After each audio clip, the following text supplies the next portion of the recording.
Hi guys, welcome back to Success Win channel. So ನಾನು ಇವತ್ತು ಬಿಟ್ವೈಸ್ operator ಬಗ್ಗೆ ಹೇಳ್ತಾ ಇದ್ದೀನಿ. ಫಸ್ಟ್ ಒಂದು ಬಂದ್ಬಿಟ್ಟು bitwise and bitwise OR and bitwise XOR and bitwise not and complement. This is the right shift and left shift. So second operator ಬಂದ್ಬಿಟ್ಟು logical operator. ಇದು and this is OR operator symbol, ಇದು not operator symbol. So third operator ಬಂದ್ಬಿಟ್ಟು assignment operator. So ಈ assignment operator ಅಂತಂದ್ರೇನು, ನೀವು equal to use ಮಾಡ್ಕೊಂಡು ಯಾವ್ದು operator ಬೇಕಾದರೂ ಯೂಸ್ ಮಾಡ್ಕೋಬೋದು. ಅಂದ್ರೆ equal to is the assignment operator. ಈ ಈಕ್ವಲ್ ಟು ಏನು ಇದೆ ಅಲ್ವಾ, ಸೊ ಇದೇ ಅಸೈನ್ಮೆಂಟ್ ಆಪ್ರೇಟರ್ ಅಂತ ರಿಪ್ರೆಸೆಂಟ್ ಮಾಡುತ್ತೆ. We use this operator to assign the value.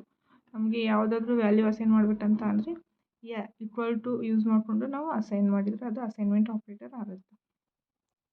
So ನೋಡ್ಬೋದು, ಎಡಿಷನ್ ತೊಗೋಬೋದು, subtraction, multiplication, modulus, less than equal to, and ಈ ಥರ ಯಾವ್ದು ಬೇಕಾದರೂ ತೊಗೋಬೋದು. ಬಟ್ ಅದು ನೆಕ್ಸ್ಟ್ ಈಕ್ವಲ್ ಟು ಹಾಕ್ಬಿಟ್ಟು ಅಂದರೆ ಅದು ಅಸೈನ್ಮೆಂಟ್ ಆಪ್ರೇಟರ್ ಆಗುತ್ತೆ.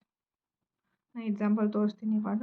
A plus equal to B ಇದೇನು ರಿಪ್ರೆಸೆಂಟ್ ಮಾಡುತ್ತೆ ಅಂದರೆ A equal to A plus B. A minus equal to B ಅಂದರೆ A equal to A minus B. So ಈ ಥರ ಇದು ವ್ಯಾಲ್ಯೂ ಅಸೈನ್ ಮಾಡ್ಕೋಬೋದು ನಾವು ಅಸೈನ್ಮೆಂಟ್ ಆಪ್ರೇಟರಲ್ಲಿ.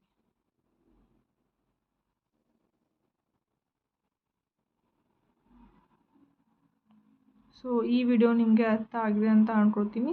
ನಾನು ಇನ್ನು ಪ್ರೀವಿಯಸ್ ವಿಡಿಯೋದಲ್ಲಿ ರಿಲೇಷನಲ್ ಆಪ್ರೇಟರ್ ಮತ್ತು ಅರ್ಥಮೆಟಿಕ್ ಆಪ್ರೇಟರ್ ವಿತ್ ಡೀಟೇಲ್ ಆಗಿ ಹೇಳಿದ್ದೀನಿ.